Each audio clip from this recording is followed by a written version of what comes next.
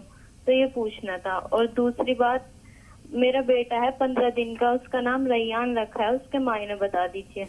ٹھیک ہے, تھوڑا سا انتظار.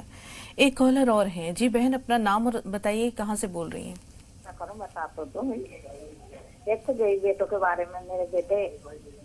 ہاں جی بہن, سوال کیا ہے؟ بیٹا ہے تو اس سے پوچھنے چاہیے, تو بیٹا بولنا چاہتا ہے. بہن ذرا بلند آواز سے سوال دہرا دیجیے. کچھ رشتوں کے بارے میں کہا ہے. آپ کا سوال کیا ہے بہن, ذرا دہرا دیجیے. جی یہی ہے میرا سوال کہ میرا ایک بیٹے ہیں, 3-5 بیٹیاں ہیں. ہاں.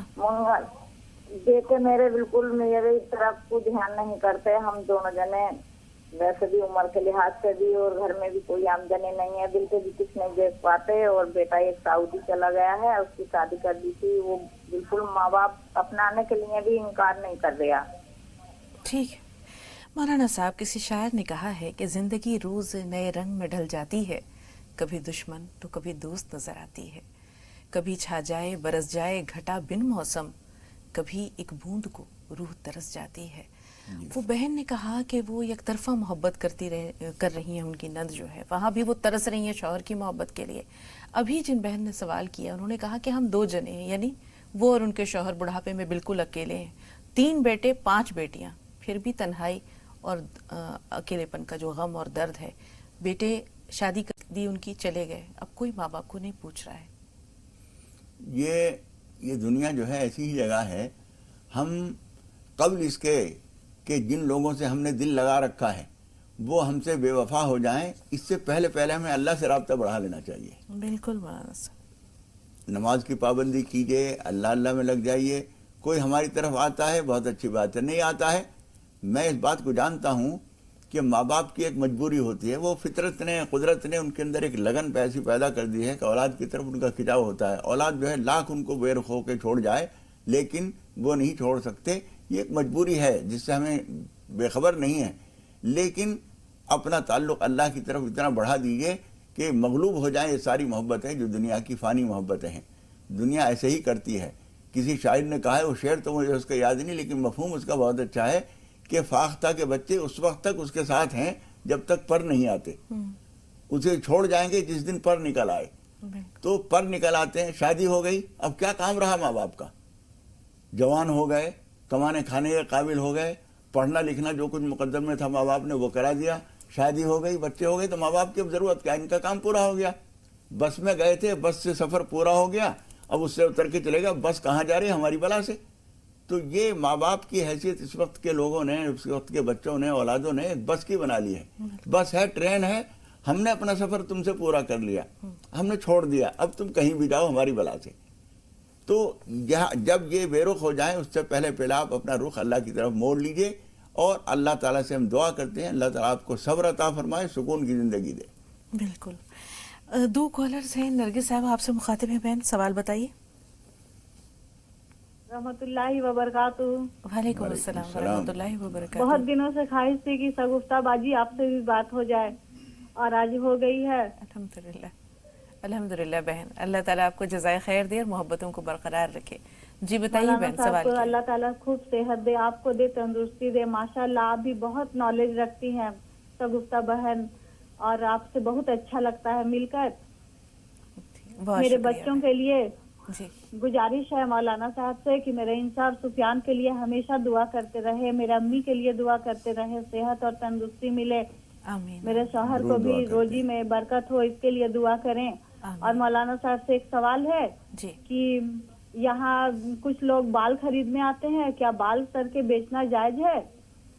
ٹھیک ہے، تھوڑا سا انتظار. غلام مصطفیٰ بھائی سوال بتائیے. السلام علیکم ورحمۃ اللہ وبرکاتہ. وعلیکم السلام ورحمۃ اللہ وبرکاتہ. جی مولانا صاحب سے میں جاننا چاہتا ہوں کہ جب استنجا کے لیے جاتے ہیں تو استنجا کے بعد جب مجھے کھڑا ہوتا ہوں تو مجھے ایسا محسوس ہوتا ہے کہ میرا قطرہ باہر آ گیا ہے. تو اس صورت میں کیا میں اپنے آپ کو پاک سمجھوں؟ اور دوسرا سوال ہمارا یہ ہے کہ وضو کرنے کے بعد اگر کسی وجہ سے ٹخنے کھل جاتے ہیں تو کیا وضو درست رہے گا یا وضو ٹوٹ جائے گا؟ بالکل غور سے سنیے گا. ٹخنے کھل جاتے ہیں؟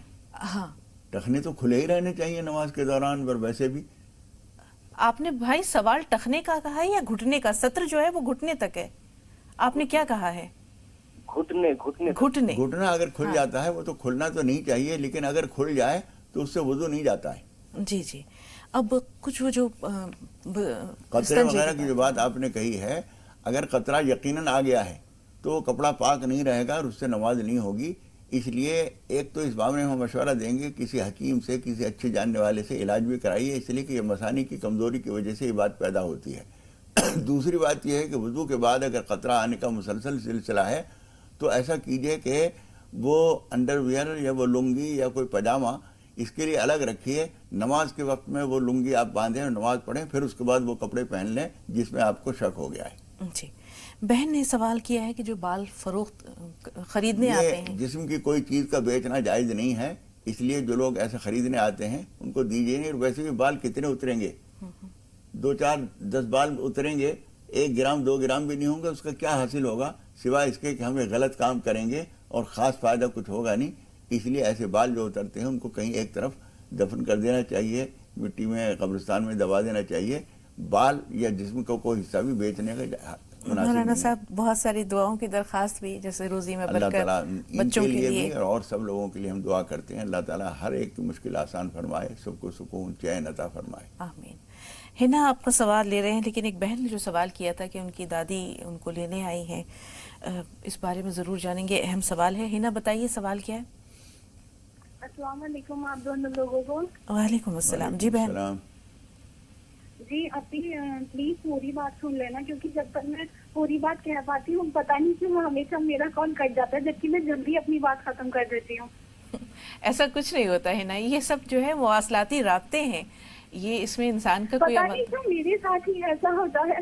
چلے اللہ سے میں بتاتی ہوں. جی جی بہتر بہتر. اور مولانا صاحب کی دعاؤں سے مولانا صاحب نے ماشاء اللہ جو مجھے بتایا تھا وظیفہ پڑھنے کے لیے کہ وہ دعا کی ضرورت عشاء کے فرض کے بعد، میں لگاتار 2-2.5 سال سے مستقل میں وہ پڑھ رہی تھی اور یا لطیفوں کی تصدیری اللہ کے شکر سے اور آپ کی دعاؤں سے، اپنی مولانا صاحب کی دعاؤں سے اللہ تعالیٰ نے میرے لیے ایک بہت اچھا رشتہ بھیجا. اور وہ رشتہ پکا بھی ہو گیا ہے اپی, اور مطلب کہ شادی بھی طے ہو گئی ہے. لیکن اپی مجھے آپ سے اور مولانا صاحب سے کہنا تھا کہ پلیز میرے لیے آپ دعا کر دیں. مولانا صاحب میرا نام لے کے میرے لیے اللہ سے دعا کر دیں. اپی گھر میں اتنی مشکل ہے, جب سے امی کا آپریشن ہوا ہے امی کی طبیعت میں جو پیسے تھے وہ سب بھائی کے خرچ ہو گئے, اور پتہ نہیں کیوں رشتہ بھی اللہ تعالیٰ نے میری آزمائش لینے کے لیے ایسے ٹائم پہ بھیجا ہے اپی کہ گھر پہ پیسے نہیں ہیں, اور ایک بھائی کی جاب چھوٹ چکی ہے, اور ایک بھائی کا کام بالکل بند ہو گیا. آپ تو دہلی کے عالم جانتے ہی ہیں کہ اس وقت کیا چل رہا ہے, ان کا کام بھی بند ہو گیا ہے. مولانا صاحب اتنی پریشانی ہے, امی اتنی ٹینشن لے رہی ہیں, بہت زیادہ. امی بھی ہمیں بھی ٹینشن ہے, گھر میں پیسہ نہیں ہے, اور شادی رشتہ ایسا تھا کہ اب بھی ہم منع نہیں کر سکتے تھے, اور شادی ہمیں طے کرنی پڑی, ان لوگوں کی بھی جلدی کرنی تھی. آپ پلیز بہت زیادہ میرے لیے, آپ بھی اب بھی جب آپ اللہ کو یاد کریں, نماز پڑھیں, اور مولانا صاحب آپ بھی خدا کے لیے میرے لیے دعا کریں. بہت آپ لوگوں کی. کہاں سے بول رہی ہیں ہنا, آپ کہاں سے بول رہی ہیں؟ جی اپی میں بلند شہر قصبہ سیانہ سے بول رہی ہوں. ٹھیک ہے بیٹے, ضرور دعا کریں گے آپ کے لیے. اللہ تعالیٰ آپ کے لیے جو رشتہ طے ہوا ہے وہ آسانی سے ہو جائے. وہ جو دعا آپ پڑھ رہی ہے, سورت پڑھ رہی ہے, وہ پڑھتی رہیے. اس کے اخیر میں ایک لفظ ہے فَسَوْفَ يُعْطِيكَ فَتَرْضَىٰ, ان قریب اللہ تعالیٰ تمہیں دے گا اور تم راضی ہو جاؤ گے, خوش ہو جاؤ گے. اس کے اندر یہ بشارت ہے, اللہ تعالیٰ تمہیں آسانی سے سارے کام کرائے. ہمت نہ ہاریے, دعا مسلسل کرتے رہیے, اللہ تعالیٰ آسان فرمائے گا. ہم بھی ضرور دعا کریں گے نام لے کر قصبہ سیانہ ضلع بلند شہر کی ہنا کے لیے انشاءاللہ. مولانا صاحب جس طرح درد سے اور آس کے ساتھ دعا کی ہے کے لیے کہا ہے, تو ہم تو اللہ کے معمولی, میں اپنی بات کری ہوں, اللہ کی معمولی بندی ہوں. اللہ تعالیٰ آپ کی زبان مبارک میں تاثیر دے, اور اللہ کے نزدیک بھی اللہ جو ہے وہ ضرور انشاءاللہ آسان کرے یہ معاملہ. خوشی خوشی آپ کی شادی ہو, آپ اپنے گھر جائیں, بھائیوں کی جو جاب چھوٹ گئی ہے وہ بھی لگ جائے. اللہ تعالیٰ آپ کی والدہ کو بھی ذہنی سکون اور چین دے. فاطمہ آپ سے مخاطب ہے, بتائیے بہن کیا سوال ہے؟ السلام علیکم. وعلیکم السلام. جی پہلے دعا گزارش ہے.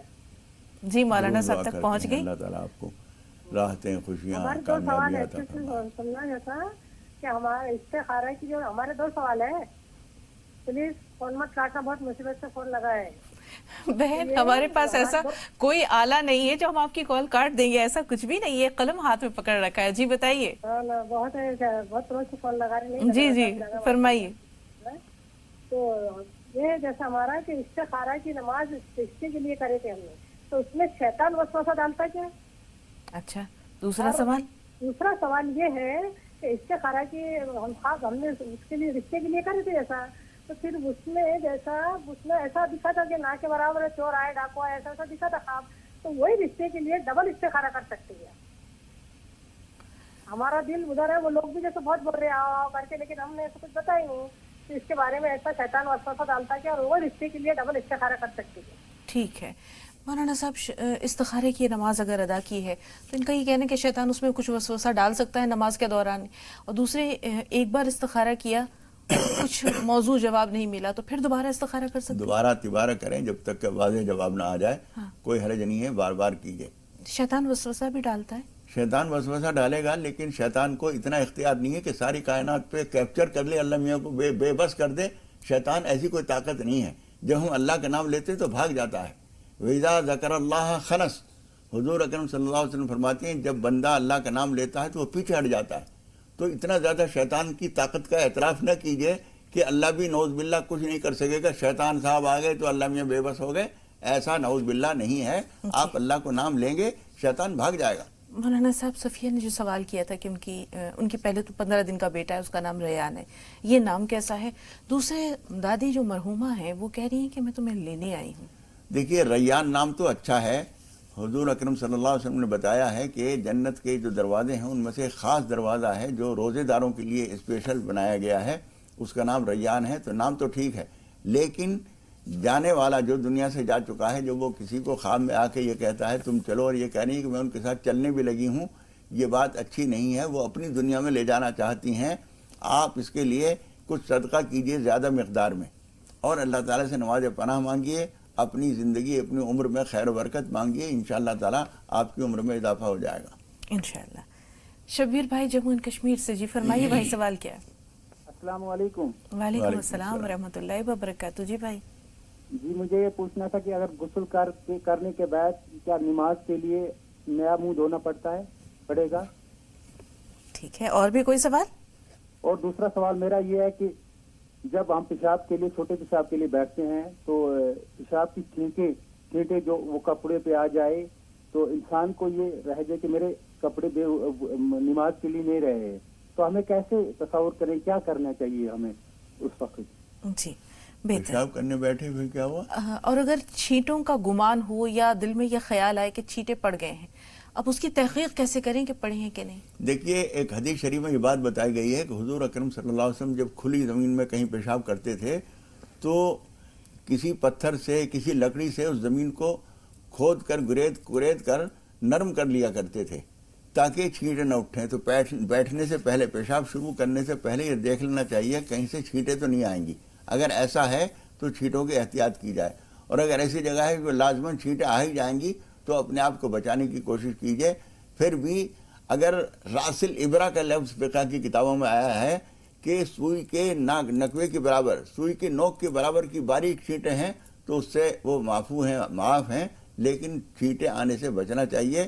اور حضور اکرم صلی اللہ علیہ وسلم فرماتے ہیں کہ عذاب قبر کا بڑا حصہ جو ہے وہ پیشاب کی بے احتیاطی کی وجہ سے ہوتا ہے، اس لیے پیشاب کی بے احتیاطی سے بچنا چاہیے. جہاں تک وہ چھینٹیں نہ آنے دی جائیں اور چھینٹوں کا شبہ ہو تو اس حصے کو دھو لیا جائے. جی خوشنما فون لائن پر ہے، ہم سے کہیں گے صرف 1 منٹ کا انتظار. یہ جو سوال ان کا پہلا تھا اسے بھی شامل کر لیتے ہیں کہ غسل کے بعد تازہ وضو ضروری ہے؟ نہیں، غسل کے بعد اگر ہم نے شروع میں وضو کر لیا تھا یا یہ کہ غسل کو پوری طرح مکمل کر لیا ہے، غسل میں کوئی کمی نہیں رہی ہے تو وضو خود بخود ہو گیا. جی خوشنما بتائیے سوال کیا ہے؟ السلام علیکم ورحمۃ اللہ وبرکاتہ. وعلیکم السلام ورحمۃ اللہ وبرکاتہ. جی بہن. جی ہمارا سوال یہ تھا مولانا صاحب سے کہ پہلے بھی عطا بھائی سے سوال پوچھا تو تھا لیکن ٹائم ختم ہو گیا تھا تو باجی اس کے باوجود ہمیں سوال کا جواب نہیں مل پایا تھا.